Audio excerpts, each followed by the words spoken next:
Afternoon, everybody. It's 2 o'clock, Tuesday. Welcome to this month's Foundations Live.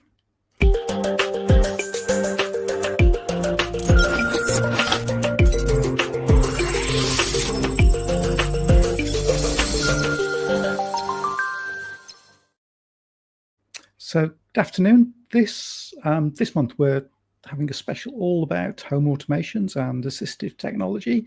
So we've got a few people joining us today.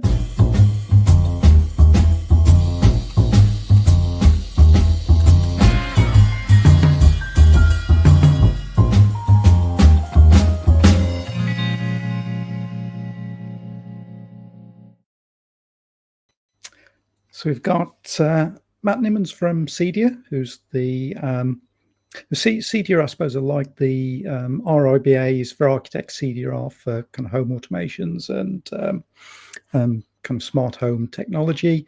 We've got Alan Matthews from Automated Spaces, who's one of their members, who's going to talk about in some detail how they can support with automating the home. And then a little bit later in the program today, we've got Yasmin from Foundations, who's going to be talking us through a new report that we just published around the use of handypersons and how they can be trained and supported to deliver little bits of, I suppose, more straightforward assistive technology. And just showing, we've also got Samantha from Middlesbrough, who again will be joining us a little bit later on. They were part of the pilot program that we've studied with Leeds Beckett University to look at exactly how handypersons can support. So we'll meet all of those a little bit later in the show. Foundations Live. Right, just a few bits and pieces before we start, so we get everything set up correctly. If you haven't been to a Foundations Live before, welcome for the first time. We're Foundations, which is the national body for home improvement agencies and disabled facilities grants in England. And we're funded by the Ministry of Housing, Communities and Local Government, which means we're available to support you with anything disabled facilities grant or home improvement agency related. As well as being available on the Foundation's website, we also stream this live to LinkedIn, Facebook, and YouTube. So if you need closed captions, you can find those on any of those three platforms. So LinkedIn, Facebook, or YouTube for the closed captions. And just before we started, I just did want to flag some of the other things that we've got coming up, so you're kind of aware of other things that are happening, as well as kind of the Foundations Lives. Where should we start? So first of all, National Healthy Housing Awards 2025 nominations are now open on the Foundation's website. The award ceremony itself will again be in Manchester at the end of the year. And for this year, we've introduced a new AI agent that can help you to craft and refine or cut down the word count on your entry to hopefully make it as easy as possible for you to create as good an entry as you can. So hopefully it's easier than ever before to enter, and we'd really like to feature some of your good practice. So please do check out the National Healthy Housing Award nominations, which are now open. We have also got last few tickets are available for this year's DFG Summit, which is on high cost adaptations. It's a week today in central Birmingham. I think we've literally got 3 or 4 tickets left. So if you would like to come to that, the link will soon be in the chat or the comments. And finally, we're just releasing the dates for the autumn round of DFG Champions Roadshows. So we will be traveling around the country again from the, wherever it scroll back around, from the 10th of September, we'll be visiting Southampton, Wolverhampton on the 17th of September, Liverpool on the 24th of September, and then we'll be in Sheffield on the 8th of October, and we've got 2 dates in London on the 14th and 15th of October. So as those dates for your diary, and booking details will be available very, very shortly. So just before we start, just a reminder that if you've got any comments or questions as we go through, please do put your comments or questions in the comments box, and we'll stop at various points during the show today and pose those questions to your presenters. So, right, today, as I said, is all about assistive technology, or home automations, as we kind of prefer to call it, because I think assistive technology is quite a blanket term, and sometimes it, depending on the definition of it, it can include a whole range of things, and certainly the World Health Organization's definition includes everything from kind of grab rails upwards. So we've kind of come across or landed on the term home automations, which we think fits in better with what disabled facilities grants are about. So to a certain extent, you could say that stair lifts are kind of a home automation. They've helped you get upstairs, and they've been in the I suppose they've been used for many years. But there are all sorts of other things that can help to automate life around the home, and we'll be hearing about some of those today, which are, I think, more suited to DFG because they're more kind of capital type improvements. They make life easier for somebody living in their own home, and it's not necessarily about kind of the ongoing monitoring, which some kind of assisted technology and telecare is, which doesn't fit quite so well with DFG. So today is all about kind of home automations. So first of all, I'm going to welcome Matt Nimmons from CEDIA, who's going to give us an introduction. Foundations Live. So, welcome, Matt. Hi, Paul. Thank you for joining us. I know you've got to shoot off in a little while, so very pleased that you could join us today. So, yeah, please do tell us more about CEDIA and how it can support local authorities with home adaptation projects. Yeah, thanks again, Paul, for the opportunity today to present on this webinar. Good afternoon, everybody. My name is Matt Nimmons, and I am the Managing Director for an organisation called CEDIA. And today I'm just going to give you a little bit more of an insight into who we are as an organisation and what our members do. And then I'll be handing you over to one of our members themselves, who's an integration company that will talk to you more about some real world use case studies. So if I can work this correctly. So who are we? So CEDIA is essentially the global membership association that serves the home technology industry, or the home automation space that Paul mentioned. We were founded in 1989. So we have over 35 years of industry association expertise, and we support businesses who essentially install technology into people's homes. In total, we have almost 4,000 members worldwide, spread across 80 different countries. And these businesses that we represent are either manufacturers or distributors of smart home or automation products, or they're actually installers or integration firms that install those products into people's homes. If we look a bit more closely to the UK, because I'm sure most of you that are listening are from the UK, we represent about 500 businesses in the UK, and 350 of those either design or install smart tech solutions into residential properties. I think it's fair to say that in the early years as an association and as an industry, we were primarily focused on audio and video products, essentially delivering multi-room systems and immersive kind of large format sort of home cinema experiences in people's homes. However, in the last decade, this has really expanded into other sectors such as lighting control, security, networking infrastructure, energy monitoring, and now more recently, assisted living. So what do we do as an organization? I think Paul mentioned, if you think of architects are part of REBA, we're very similar in that regard. We provide a number of services to our members to advance their businesses. So we provide a lot of education and certification and best practice documentation. That's to support businesses grow their knowledge and improve their professionalism. We also provide thought leadership through various resources and publications that we provide. We also host various events around the world, both internationally and more regionally, to bring the community together and to bring like-minded businesses where they can share real-world experiences.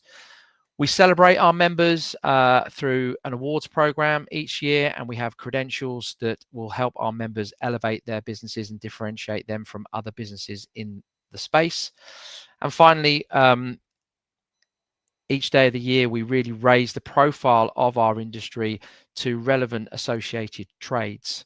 So whether that be architects, designers, developers, anybody in the built environment, we're there to raise awareness for smart home professionals and the role that they play in supporting clients in their homes. So just for some context for some of you, because I'm sure many of you have never heard of CEDIA before, here are a few examples of some of the brands that we represent within our membership. I think some of them, like Sonos, perhaps Sony and LG, hopefully many of you are already familiar with those brand names and maybe have products in your own homes. But as you can see, there's a number of specialist or industry related or industry focused brands that you're probably less familiar with, but they play a key vital role within the smart home ecosystem. And I think it's worth noting, you see the names like Amazon and Google on this list. More and more, these larger brands are now looking to dominate the home automation space and are coming up with products and solutions to serve the needs of everybody living in those homes. So I'd now like just to share some key sort of data points highlighting really the opportunities ahead and the growing emphasis on the connected living space. In CEDIA's recent size and scope survey market research, we actually valued the professional installation market at just over £3 billion. And I think that's a clear indication of a well-established, mature and credible market that we represent. As part of the same study, you'll see in the second graph that we asked industry professionals to identify where they see sort of promising and future opportunities. And as you can see in the bar graph, hopefully, assistive technologies and aging in place really emerged as leading areas of focus for business growth that many of our members and industry are seeing as opportunities in the future. And as we're all aware, there is a demographic shift going on at the moment where people are getting older and living longer. As you can see, the National Statistics Office are saying by 2043, a quarter of the UK's population will be 65 years or older. This is a personal view of mine, but with the existing care home infrastructure probably unable to meet this demand, I think more people will want and need to remain in their own homes and live there longer. We feel that technology will play a vital role in enabling independent living at scale, but only if the right infrastructure is put in from the very beginning. That's why we feel that working with a professional installer, one of our members, is key really to ensuring that the systems are designed and integrated correctly, making homes not only smarter, but safer, more accessible, and better prepared for the future. I just wanted to also use this opportunity just to share with you some additional consumer research that we've conducted as well. We did this in fact last year. It just, for me, it reinforces the growing trend that homeowners are increasingly factoring technology into their purchasing decisions when considering their next home. As you can see from some of these images on the screen, 79% of the respondents in this particular survey expressed a strong interest in integrating smart home technology in a future property that they may be purchasing.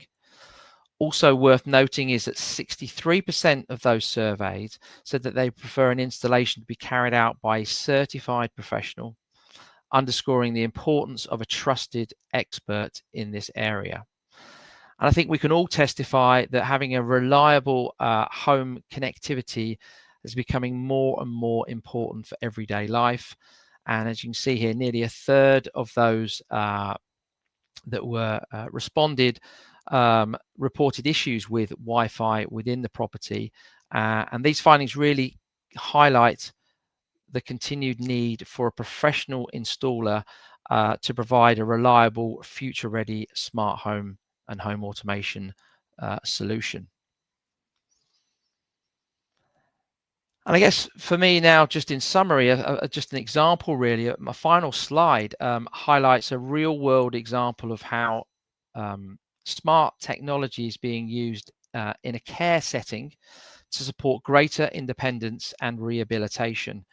At the QEF Care Rehabilitation Centre in Surrey, technology has been thoughtfully integrated to assist residents as they recover and work towards living as independently as possible. This particular project was recognised for its impact and innovation by CEDIA back in 2021 and received one of our awards. I think it's a powerful demonstration of how professionally installed, well-designed solutions can enhance the quality of life and support for people-centered care. So that kind of closes my initial opening today on the webinar. It's just to give you some more context really to who CEDIA are as an organization. We have a well-established professional network of installation businesses that can support home automation needs in the built environment. And I'm now going to pass you over to one of our members, Alan Matthews, who's now going to dig a little deeper and talk about the evolution of some assisted technologies with some real world use case examples. If anybody has any particular questions, they can email me directly on mnimmons@cedia.org, or obviously there's an opportunity to put questions in the chat. But unfortunately, I need to now move on to another meeting and I need to leave this call. So thanks again, Paul, for the opportunity. And I hope that's given everybody a snapshot and a little bit more understanding about who we are as an organization and where we see the future opportunities that lie within assisted living and aging in place. Thank you. Thanks, Matt, for taking the time to join us. I think, yeah, kind of the key point is that if people are looking at home automation project, then in the same way as you get an architect in, if you're doing designing an extension, it's important to get an expert in if you're looking at quite a detailed home automation project. So exactly. Thank you for setting the scene, Matt, and no problem at all. Thank you for joining us. And, all right, guys. I'll leave. Oh, sorry, slightly cut him off there. Well, welcome, Alan. So as Matt mentioned, Alan is one of the CEDIA members. Known Alan for probably 2 or 3 years now, I guess, Alan. So I'll hand over to you, Alan, to talk us through what this might look like in practice. Thanks, Paul. Thanks for the invitation to join everyone today, this afternoon. What we're going to talk about today is a sort of a term that maybe I've coined relatively recently, which is independent living smart spaces. And we'll talk about what I think could potentially be the evolution of assisted technology with some use cases. So I'll do a quick introduction. We'll cover what I think or where I think assistive technology is going. We'll talk then about how I like to sort of approach things, which is more of an outcome-led approach. So rather than talking about the technology per se, which might sound strange coming from a technology installer, but I think it's important to lead with what the outcomes of that technology could provide for the service user, leading with that first, and then just purely seeing the technology as an enabler of those outcomes.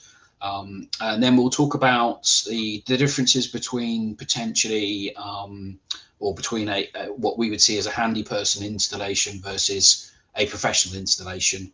And then that hopefully will then segue us into the handy person report section afterwards. So who am I? As Paul and Matt have kindly said, my name is Alan Matthews. I'm the managing director of a company called Automated Spaces. We're based up in Melton Mowbray in Leicestershire. We design, install and support smart home solutions, home cinema rooms, but also assistive technology and independent living solutions. We are a CDM member. We're actually a CDM member of excellence member. So let's talk about the evolution of assistive technology and my sort of journey as a business owner along this path. So back in 2022, the Smart Homes for Independent Living report was released in conjunction with the Policy Connect to the Parliament Advisory Board for the Assistive Technology Parliamentary Group. And within that report, there was a number of recommendations, one of which at the time was to update the DFG guidance, and that was to allow for the inclusion of a lot more sort of direct reference to, shall we say, smart or home automation solutions being eligible to be sort of paid for within the scope of the DFG.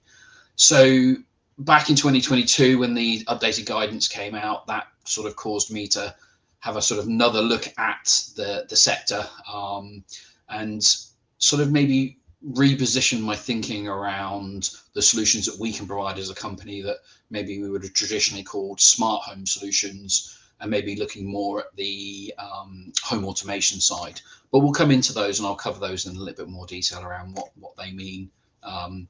But so yeah, that allows us, I think, now to move beyond what would be seen as maybe the traditional proprietary devices, then beyond even the handy person installation of DIY smart devices, into what more of I would class as a professional installation of smart home or home automation solutions, through to then advancing on to the capabilities of a truly independent living smart space. So let's just dive into a few of those in more detail. So I imagine a number of these devices would look quite familiar to the audience. So what I'm going to do is just reference a section from the Smarter Homes for Independent Living report itself, where it talks about the market too often prioritizes the expectations of professionals over the requirements of disabled and older people. As a result, technologies designed for disabled and older people are often unappealing, clinical and stigmatizing. The specialist independent living technology market has seen little innovation in recent decades. These tools are often reactive rather than proactive, making them inappropriate for independent living and early intervention services. There's not enough focus on how technology can be used to give people more options to live in and use their home, the way they choose. And unfortunately, individuals and carers are often compelled to rely on their own creativity to assemble products in a way that suits them. I imagine that would resonate with quite well with a lot of the audience.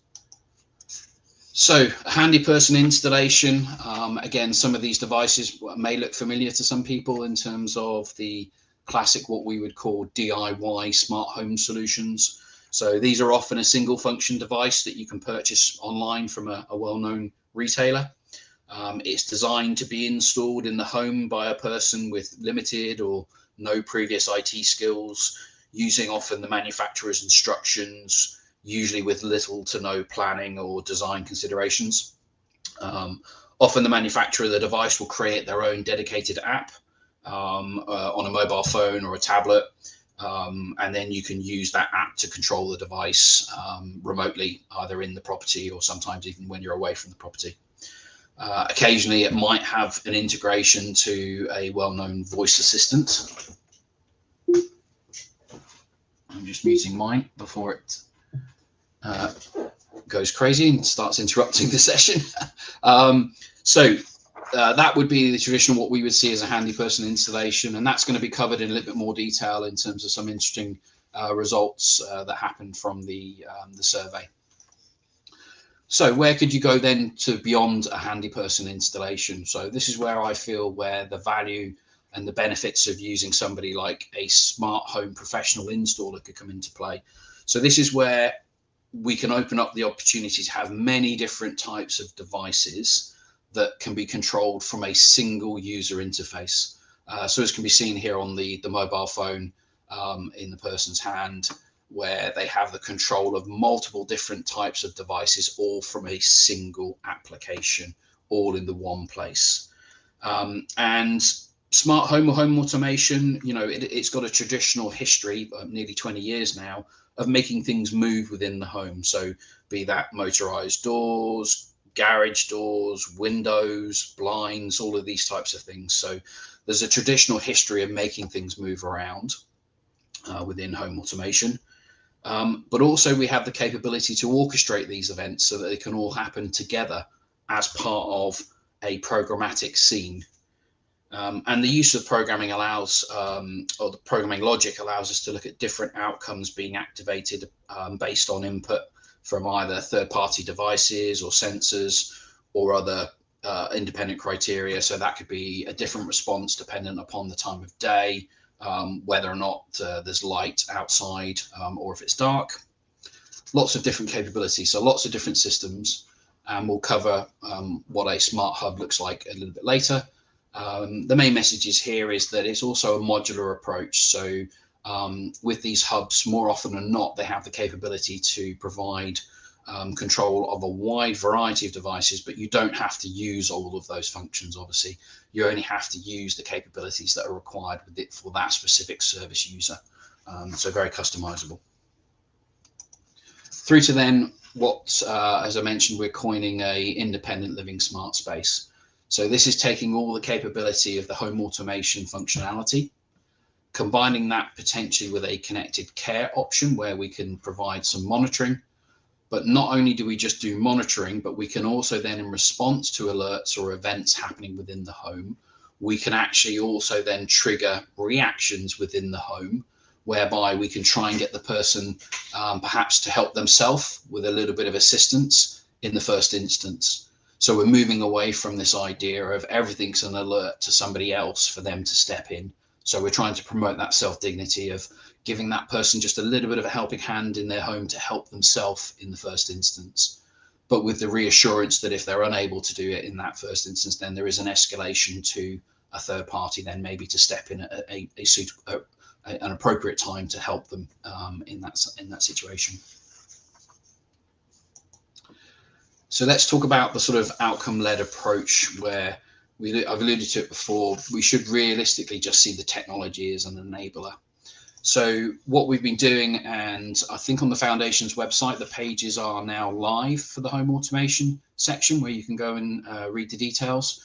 But we've come up with a couple of example case studies of how the technology could help two different specific personas.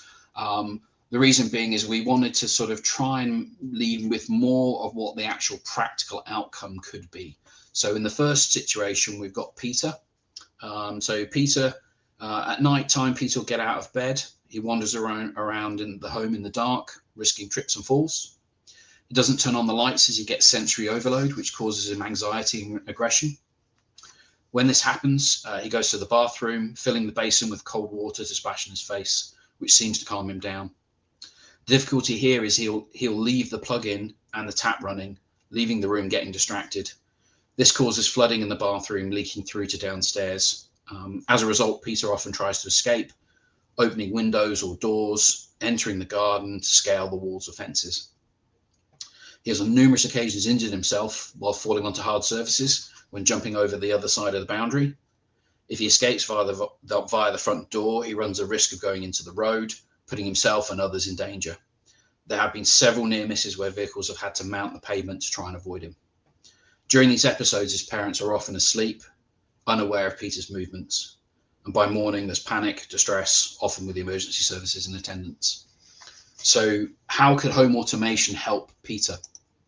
So what we're creating is we're trying to move towards, as we talked about, this outcome-led approach.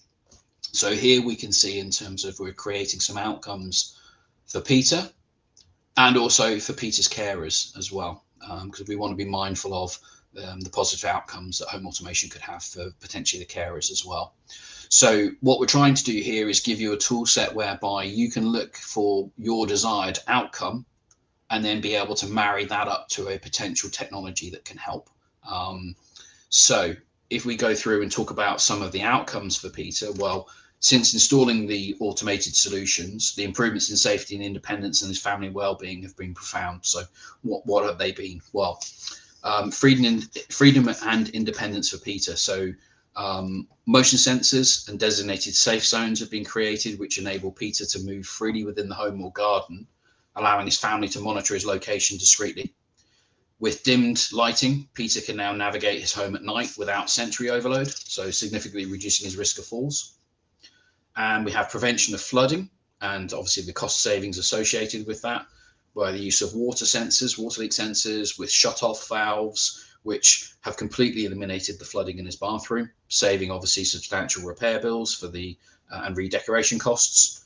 And their kitchen, once heavily damaged by leaks, now has been beautifully restored. Hopefully it will stay that way for a long time. We have enhanced safety monitoring, so through various different devices like contact sensors or CCTV with motion alerts and virtual line crossing. Peter's parents can now track his activities at night without being intrusive. So offering them peace of mind, but also giving Peter his own space. The family now can respond immediately to prevent him from harm, even speaking to him through an integrated device to reassure him and keep him calm if needed. So what do some of those devices look like? Well, we're starting to see an emergence now of a new type of sensor, which you can see on the screen is a radar-based technology. So we're moving away from just infrared. So there you can see in terms of there's a graphic where two children are bouncing a ball between them. And there on the right of that image in the grey box, you can see the representation of what the radar is picking up.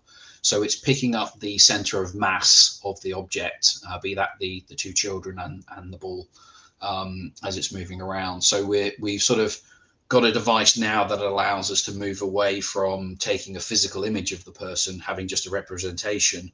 So it allows us to put it into maybe those more sensitive spaces. So places like bedrooms or en suites where you certainly wouldn't want something like a camera, but maybe a motion sensor isn't the a normal traditional motion sensor based on infrared isn't the solution, because usually with a period of non-movement you disappear from that sensor and it can no longer see you. Through to obviously one of the classic things that home automation has been doing for a very long time, which is the control of lighting. So the ability to control your lights either from keypads or switches on the wall, through to your mobile phone, through to your voice, or as in Peter's solution, because we have a sensor that can monitor him exiting his bed, we can then trigger the lights automatically. And again, because the smart home hub knows the time of day when that is happening, we can then trigger the lights to turn on at a set value. So we could have a dimmed value at night versus late at night versus a slightly higher intensity of light, say at an earlier period in the evening when it's dark. Through to then we talked about the solenoid shutoff valve. So here's an example of one where that could be put onto the pipes feeding the basin within the bathroom. Again, integrate that in the scenario. Imagine that we have a radar sensor in the ensuite. So we would know immediately when Peter leaves the ensuite. And at that situation, we could then tell the solenoid valve to close, which would then cut off the water supply to that basin, therefore preventing any water leaks. So as we talked about there, we can see an example of some of the different types of smart hubs that we have. The main thing there to take away is the different form factors. So there's lots of different sizes, and again, it's usually dependent upon the number of devices within the home that we're looking to connect to it and manage. So we don't need every home to look like a data center with lots of servers and devices attached within them. We can have a simple little hub that can sit on the side and control a smaller number of devices, say either in key strategic rooms or a small number of devices spread across the whole property. Through to then things like a water leak sensor. So there you can see it on the top right. So that could be placed, say, underneath the basin, which would allow us to receive an automatic alert if there is some water that's spilled onto the floor. Through to contact sensors, which could be fitting on windows and doors, so we know once a window or door has been opened. And there on the bottom right, we have an example of a virtual line that can be drawn across the boundary of a property.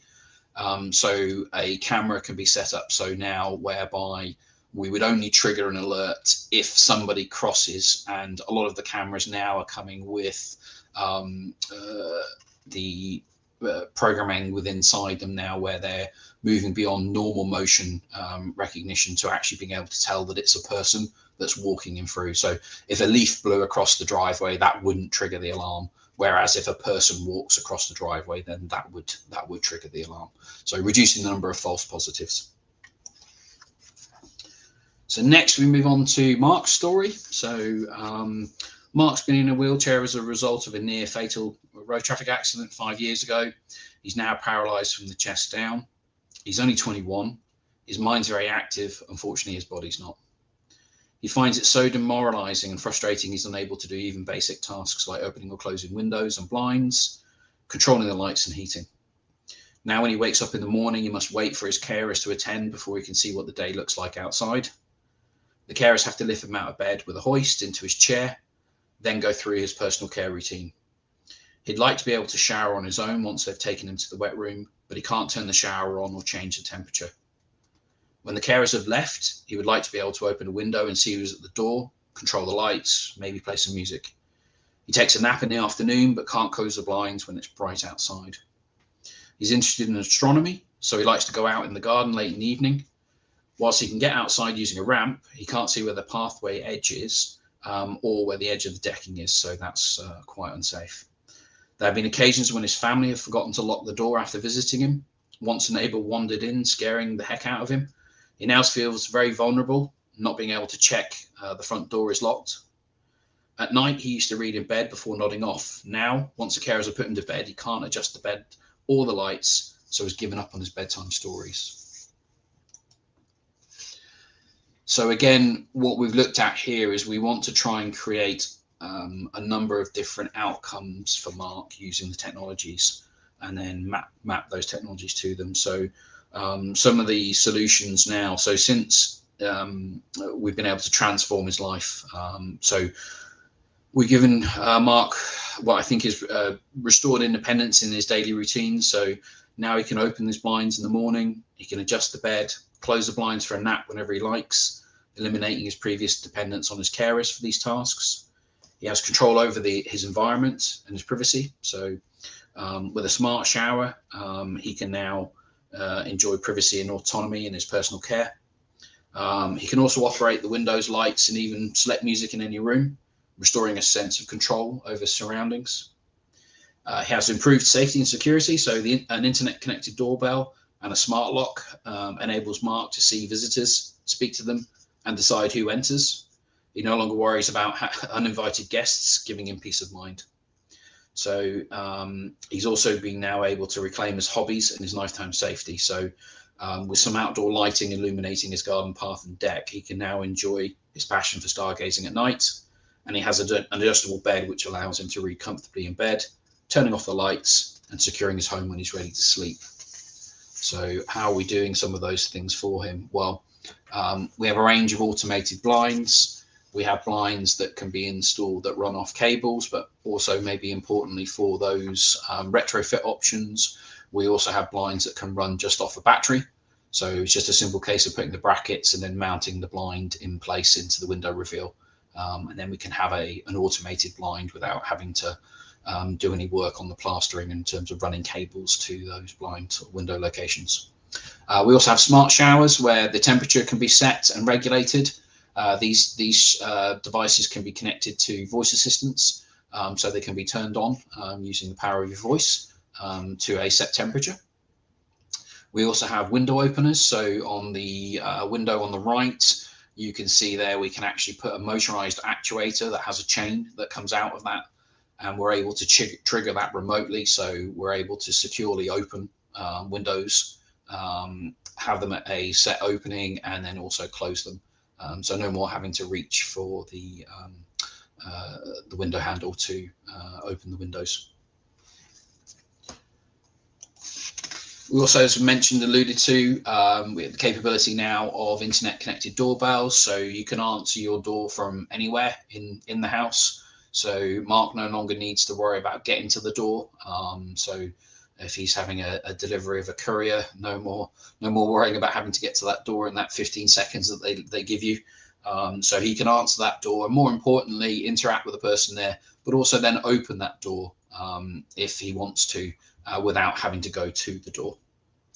And that, combined with a smart lock, allows him to also check the status that the door is actually locked as well. And those smart locks can be set up whereby they can either have a PIN code on them, typically, or we can scan the fingerprints in. So as family members, we can scan their fingerprints so they can get in and out of the property, or even as carers.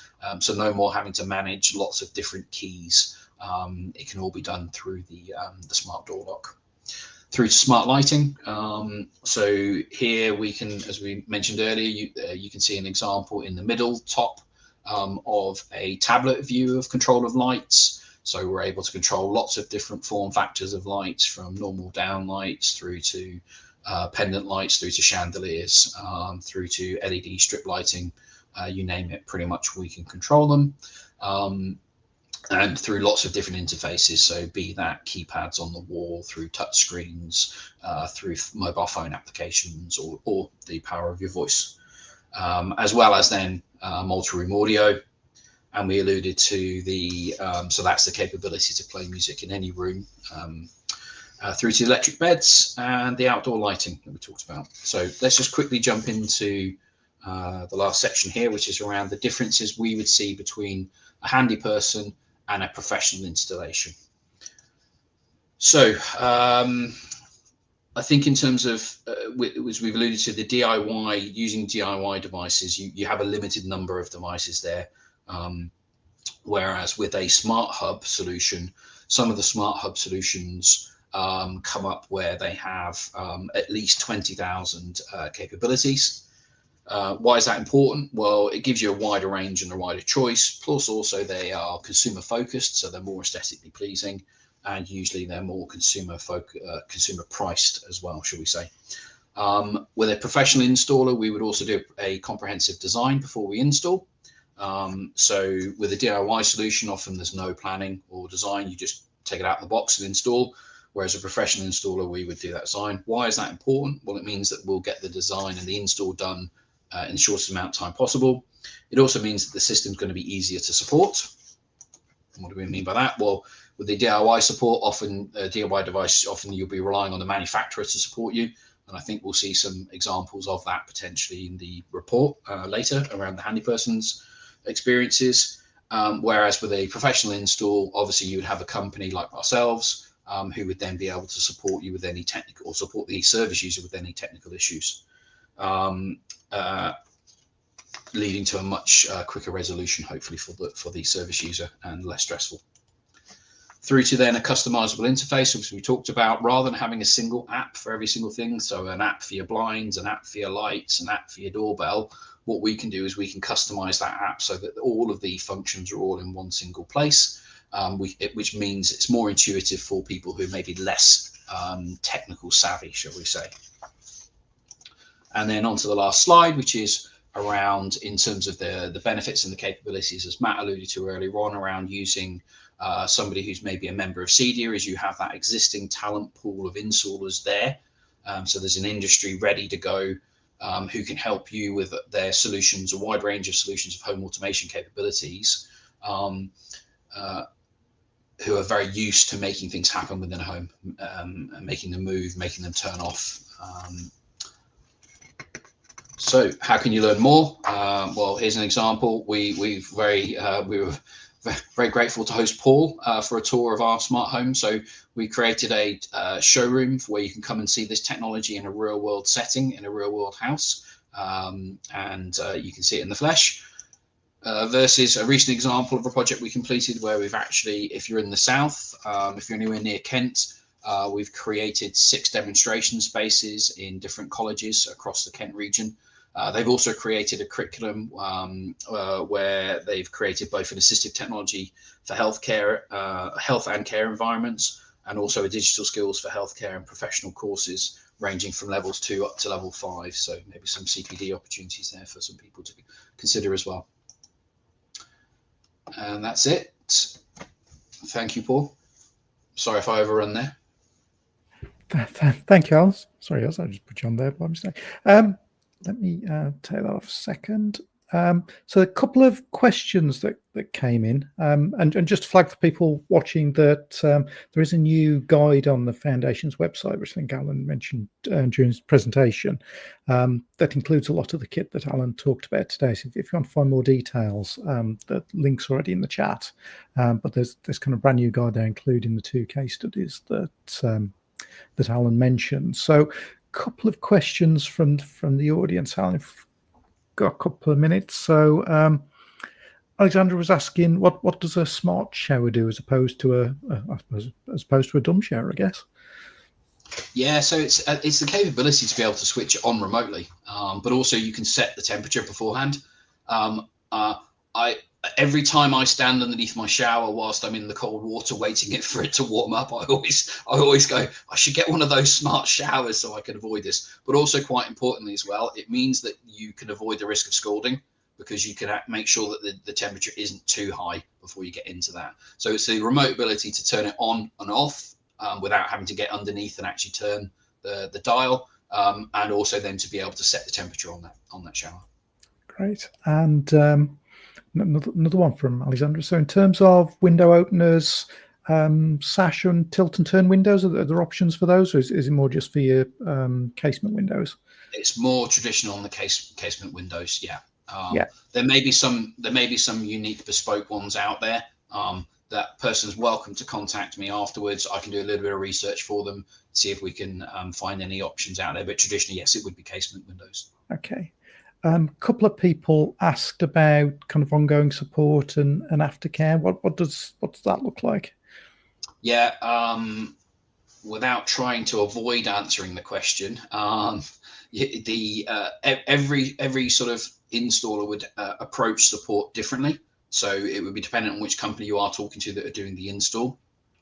For us, we very much base it around the amount of equipment going into the home. So if there's only a few devices going in there, it would be a very small support charge, versus if we were doing a large home with lots of systems and capabilities in there, then that support would be slightly more. It also factors around things in terms of, we would include things like a proactive visit.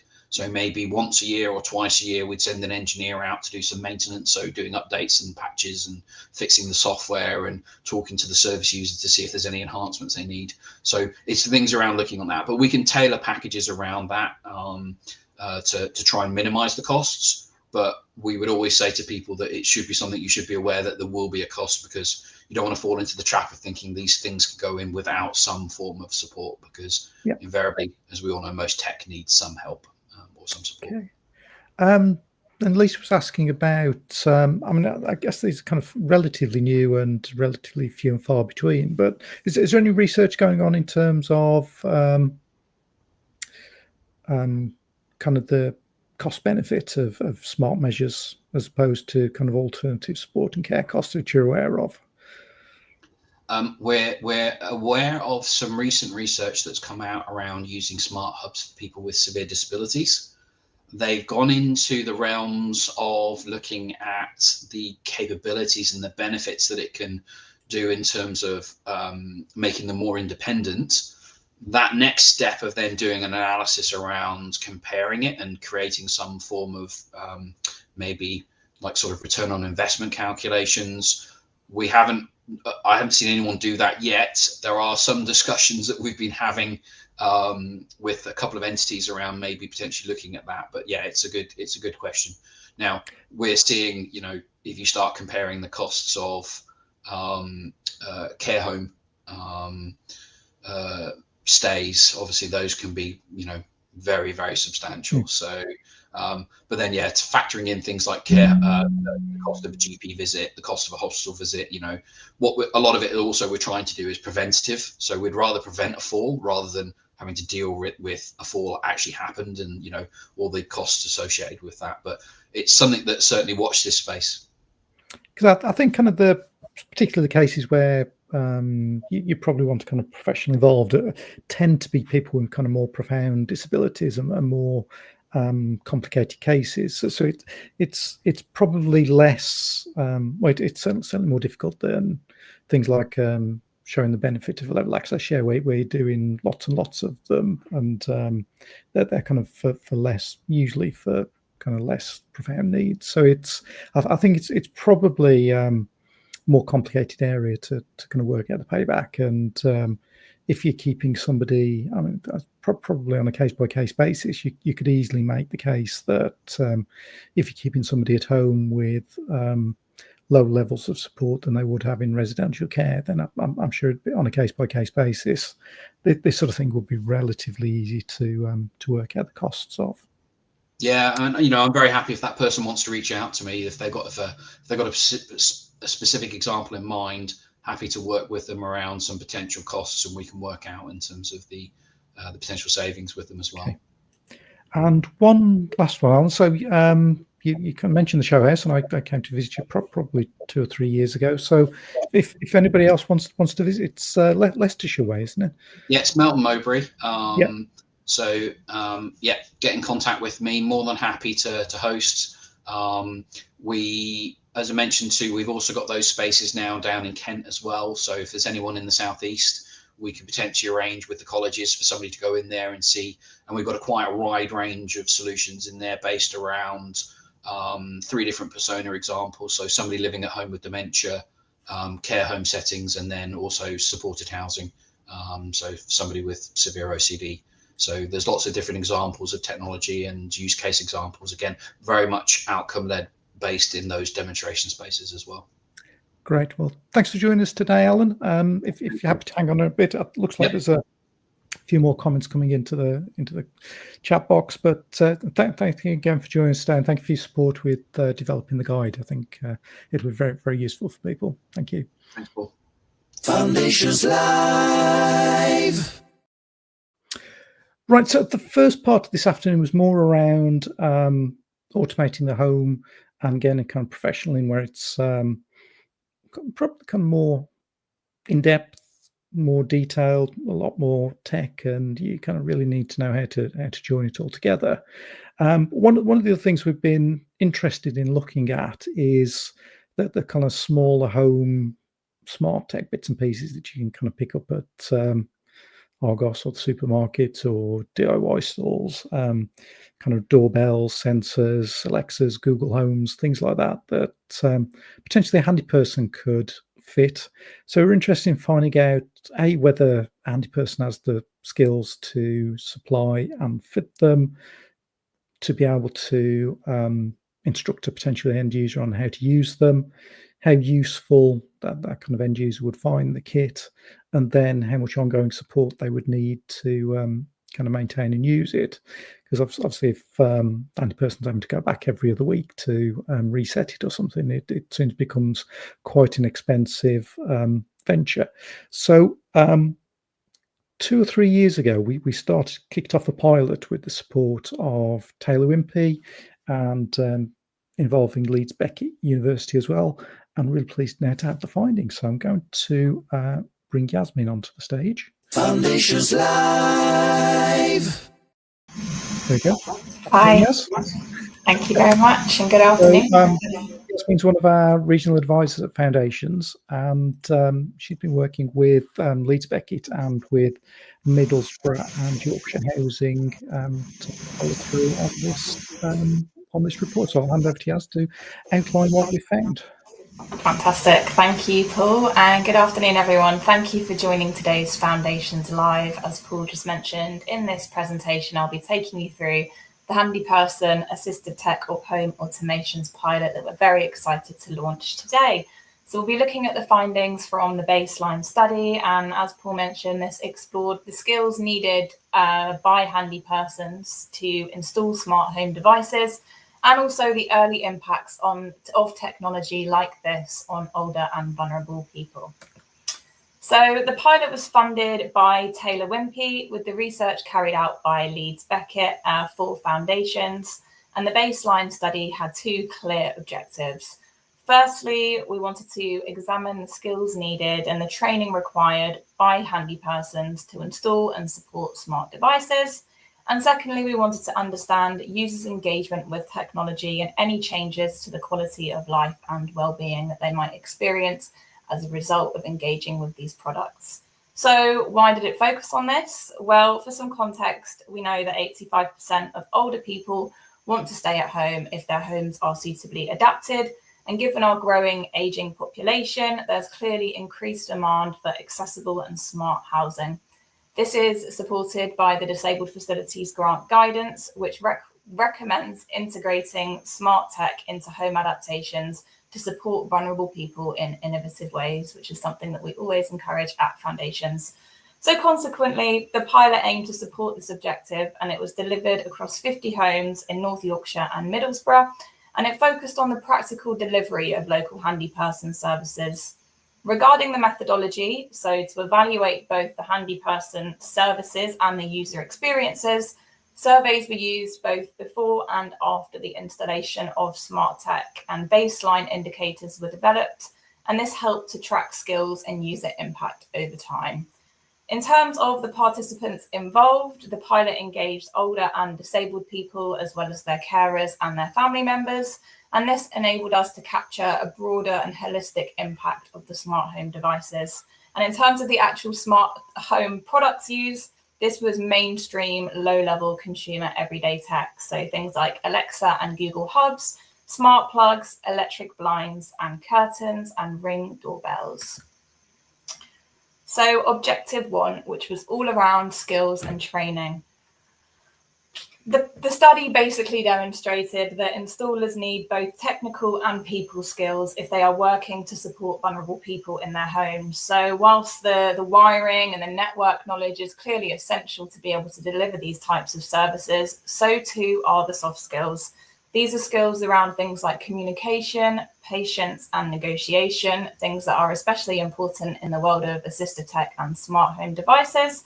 So the training areas identified some needs for moving forward. So firstly, this was obviously the technical skills in relation to device integration, connectivity, and troubleshooting. We also thought that there would be a good recommendation here around the regulatory skills, so ensuring compliance with building and electrical regulations, and then, of course, the soft skills, so explaining setup in plain language and supporting users with low digital confidence. Installers also flagged some common issues that they encountered throughout the pilot, so to inform future developments for the long-term integration of assistive technology into home adaptations. And this included technical issues and device compatibility, as well as users' reluctance or resistance to change, operational limitations, and hidden costs with things like subscriptions. So consequently, it's unsurprising that the installers preferred face-to-face training to gain that practical hands-on experience and really engage in those skills. But it was also found that a blended option, so a combination of both face-to-face and online, can offer that really positive flexibility to ensure that trainers have all the skills that they need. So this provides us with a really good idea of what we would need for a broader rollout of assistive technology in the home. So objective 2, this was the second objective of the study, and this was all about users' digital engagement. Encouragingly, we saw a rise in smart tech experience after the pilot, so clearly expanding the pool of people that smart tech has the potential to assist. And while some did remain hesitant, overall, over half of the users, so 56%, were open to adopting new technologies early on or as they become more mainstream. So again, a very positive indication here. Specifically, smart devices mark positive impact, especially in terms of assisting organisation and routine, and supporting safety and reassurance for carers. both of which are desirable when supporting vulnerable people in their homes and demonstrate the ability that smart tech has when used consistently and appropriately to offer that structure and support. There were some challenges, and this was around Wi-Fi connectivity and the device and app complexity, but this suggests a need for broader support and a broader supportive environment around smart tech to enhance its effectiveness. And as you can see here, it generally had some very positive impacts on those who participated. So, for example, people reported feeling more secure in their homes with improved mental and physical well-being and more confident as a result of engaging with these smart devices. In relation to managing emergencies, the number of those who would previously have responded by shouting for their neighbours for help decreased significantly, again highlighting a more dignified and consistent approach to supporting people within their homes. Finally, there was some notable mixed or negative impacts, and this included a decline in physical activity and socialising outside of the home. So, in summary then, and this report is now available for you to access on our website, the study showed that smart devices show a real potential to improve lives, but without connectivity, ongoing support, and trained installers, the benefits might be limited. The baseline gave us really valuable insight into what works and what still needs addressing. So we've got some recommendations on this slide for moving forward. First of all, we'd recommend investing in blended handyperson training for installers, mixing both online and in-person formats to ensure that technical, regulatory and soft skills can be developed. Secondly, we would recommend co-producing solutions with older and disabled users, as their experiences with these types of technology and devices will ultimately dictate the success of smart tech in this context. And we would recommend addressing the digital divide and broadband barriers, as the pilot demonstrated that these were some of the key limitations to the integration of smart tech in the home. Another recommendation was to expand the pilot to assess long-term impact. So the impact of this study was promising, but it was modest. So we would advise and recommend for further work to be done in this area.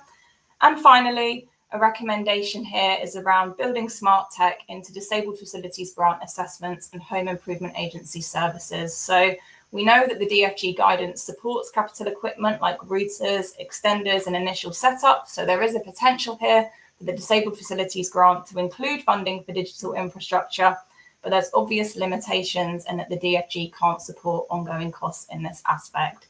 So ultimately, the findings suggest that assistive technology supports independent living and enhances safety, but sustained investment is needed. Sustained investment in skills, support, and connectivity is required to maximize long-term impact and scale this research.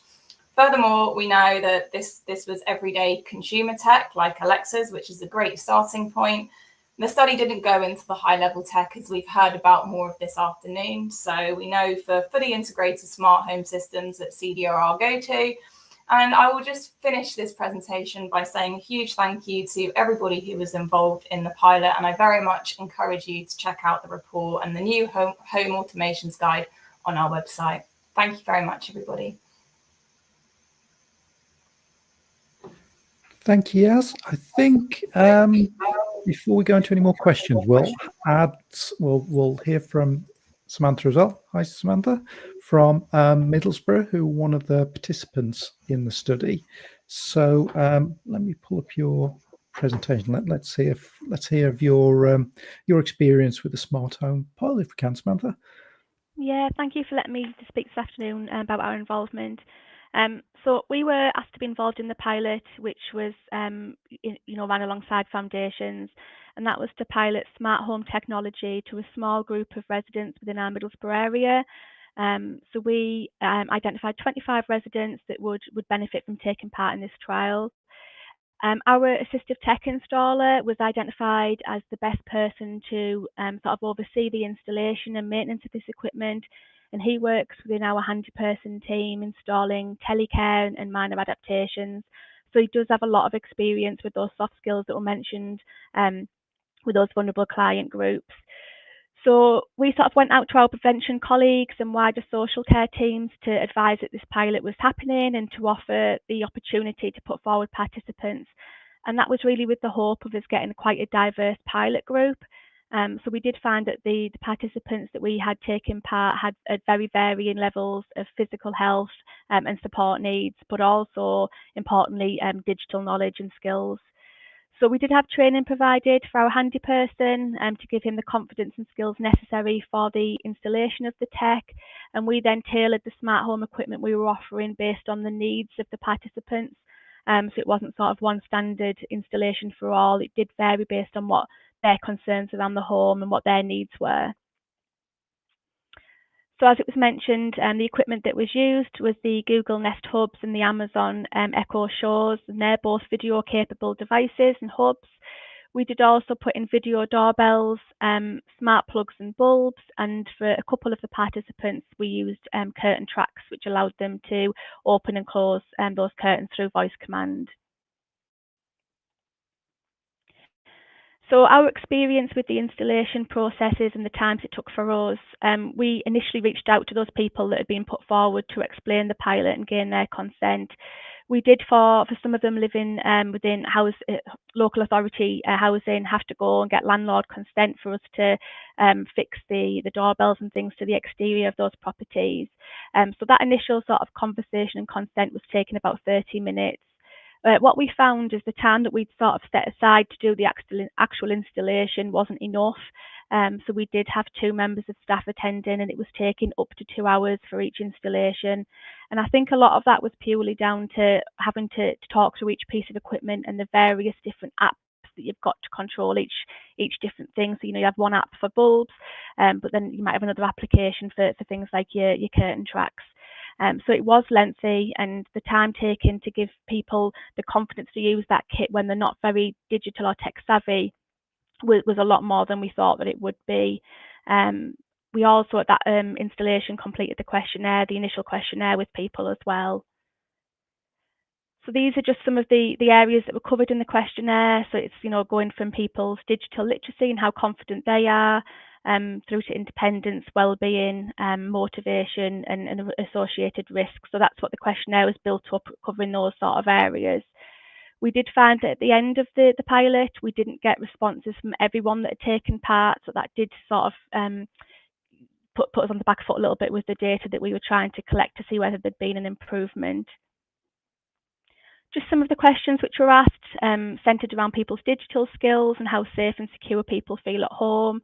What we found is in the initial responses, we were having sort of 5 people out of that 25 group saying that they felt that they worried quite often or didn't feel safe at all at home, and that had obviously totally changed by the end responses. So people were feeling safer, and obviously there'd been an improvement in mental well-being as well. So some of our learning opportunities, it was mainly around the time needed for the installation to gather all of the required information, individual email accounts, setting up those different applications on people's devices, mobiles and tablets. The participants' ability to navigate those applications and use the equipment to its full potential was low, and many participants would have benefited from some sort of ongoing digital training, was what we found with the people that took part in the pilot. The support required for recharging doorbells, we were unfortunately unable to install wired versions because of that need for electrical knowledge. So we were having to use devices that needed recharging, but because of the physical abilities of some of the participants, that they weren't able to do that themselves. So we were having to reattend to remove, charge, and then refit devices for charging. So that put a little bit of a strain on our handy person. And again, the reliance on our installer to support with minor issues. So things like reconnecting devices to Wi-Fi had been an issue, or a change in the Wi-Fi. Another common issue which we found was for the smart bulbs to work, then the light switches needed to be left turned on, and quite often people were having carers and family members visiting, and they were flicking those light switches off, which was causing an issue then with the smart equipment being used, and was getting reported to us as a fault, which obviously meant that we then had to reattend. So just the last slide is a bit of a reflection. The smart home equipment we found definitely promotes independence. It allows those that are otherwise unable to complete and manage daily tasks and control their home environment. One participant who got the curtain tracks fitted was particularly impressed and said, it made a real difference to his independence and being able to just get up on a morning and see the outside world, not having to wait for a carer to arrive to sort of start his day. If offering smart home equipment in future, I think the discussion that we have had is definitely that there would need to be some sort of onward referral to our digital inclusion team, which we're lucky to have, who offer ongoing training around digital tech to people, because to use the equipment to the full potential, we feel that would have been beneficial to the participants as part of this pilot. Great, thank you, Samantha. Let me turn your slides off, and I'll bring Yaz back as well. So, this was, I suppose, the idea was that can handy persons deliver kind of smart home technology as long as kind of alongside all the other bits and pieces that they do, like kind of fixing taps and repairing doors and putting up shelves and things. So, what kind of, since the pilot, Samantha, how have you kind of continued to fit bits of kit, or how has it kind of impacted on your service since? Yeah, we definitely think it's something we want to offer on a more broad scale. We are looking at exploring apps that would be able to sort of manage all of those devices in one. So I think Vocala was one that we'd been looking at. So it is something we're still pursuing and exploring. What we're finding is for the client group that we've got, they don't really have the digital skills to have these sort of various applications and manage these smart devices independently. It's quite overwhelming for people, and it does put a strain on our installer. And I think we had quite a small sample group of 25. If we were to have it brought out, on a wider scale than that, it would become potentially unmanageable for us. So it would need to be on a more managed platform. Yes, and so in terms of kind of family members supporting you, did you have any cases where kind of maybe sons and daughters kind of took on that role, or were they more reliant on yourselves to kind of reset things? It was quite mixed. We did have some that had great family support who had the digital skills to do that. But then obviously with our client base, some of them are extremely elderly, and their sort of support are also probably of an age where they didn't feel confident to sort of go in and problem solve with the kit. So yeah, I think it was mixed, but there was still, even with those that had family in place to support, there was still a reliance on us, definitely. Yeah, I mean, I think that kind of links into what Neil was asking. That, and I think kind of part of this pilot was to test this question out, and it sounds like there was quite a significant need to go back and kind of provide that support rather than just being kind of a one-off. Like I suppose, kind of when you fix a tap, you're there, you fixed it, and you're done. But this wasn't quite the same, was it? No, there's definitely not a need for ongoing. If this was something that we'd have to offer, that there would need to be ongoing support for people. Yeah. And in terms of funding, I don't think that this kind of in answer to your question, Melanie, I don't think this necessarily fits under kind of a normal DFG. I think it'd be in terms of using discretion potentially. But is there anything in terms of how, I know kind of Middlesbrough is not necessarily your kind of typical local authority in terms of these sort of services, but can you tell us a bit about how kind of housing and social care work together? Yeah, I mean, for us, Middlesbrough don't own their own sort of stock of houses. So I know there was talk of having this equipment sort of fit, so it's not done retrospectively. Middlesbrough don't own their own property, so we would always, as a social care service, be fitting this in retrospect, I think. Yeah, from a funding point of view, the best person to answer your question is unfortunately my manager, who was not with us today. Okay. So I can't give you too much information on how it would be funded going forward, unfortunately. Great, thank you. And thank you for posting those in the chat. I think it is slightly complicated where it's kind of a discretionary thing, and sometimes it might, I suppose, kind of blur between DFG and social care kind of minor adaptations, mightn't it? But I think that's where the key is to kind of joining services up potentially, particularly if you're actively part of your local Better Care Fund. So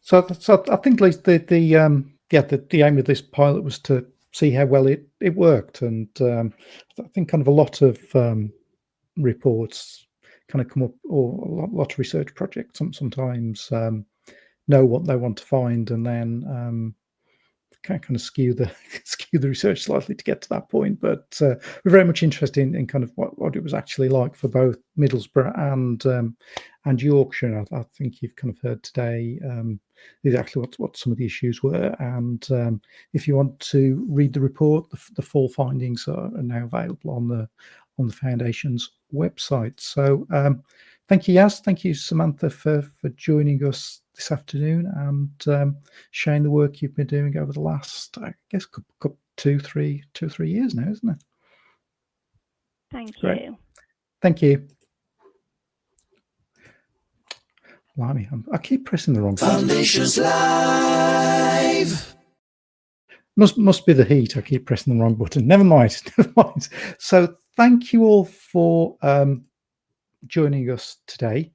Just a couple of things to remind you on, just from the start.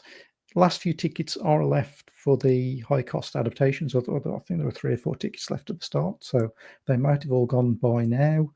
Nominations are also open for the National Healthy Housing Awards. So if you want to nominate your OT of the Year, Technical Officer of the Year, Caseworker of the Year, Handyperson Service of the Year, maybe, then that's open now, including an AI agent that will help you craft a very good entry, I'm sure.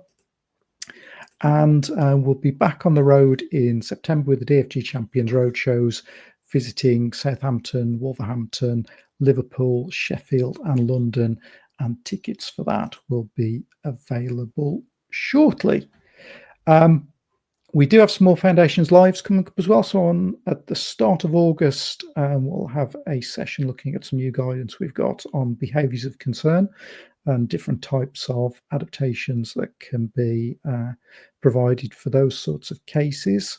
And then a couple of weeks later, we've got a special one on housing without delay. So that's a new report we're working on with Closemat and the Royal College of OTs. It's the third part of the series. There's minor adaptations without delay, adaptations without delay, and now housing without delay. So you can find more about that in the middle of August. Then at the start of September, we'll have a Foundations Live where we're going to hear about various CPD opportunities from various manufacturers and suppliers ahead of some products in practice days that we're going to be offering next year. And then finally, on the 16th of September, we're going to be talking about the Home Adaptations Installer Network, which is our growing national network of adaptations contractors, and hear from some of the early adopter local authorities on how they found it. So there's lots of stuff coming up to keep you fully informed and engaged over the next few months. As always, very pleased to receive your feedback. So after today's program, you'll get an email with this link, but if you want to head there beforehand, it's foundations.uk.com/webinar-feedback. If you include your email address, we can send you a CPD certificate with all the details of today, if you need that for your records. So it just leaves me to thank Matt, Alan, Yasmin and Samantha for joining us today. And we'll be back again at the start of August, as mentioned, with a Foundations Live on behaviours of concern. So hopefully we've kept you out of the sun and you've been in a nice air-conditioned room for the last hour and 20 minutes. I'm going to have a nice cold glass of something and cool down a bit. And we'll see you again next time.